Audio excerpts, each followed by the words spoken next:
For the repair of the Mornsun electronic cards, the following procedures were necessary: replacement of various electronic components and general cleanup of the units. For testing, we add a 24-volt DC power supply and a lamp. As soon as we turn on the power supply, the unit reacts accordingly, and we can see the lamp light up. No further testing is possible due to lack of additional units. The same process is repeated for the second card,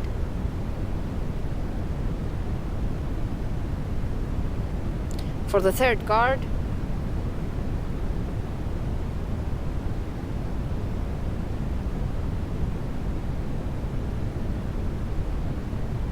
as well as the fourth card.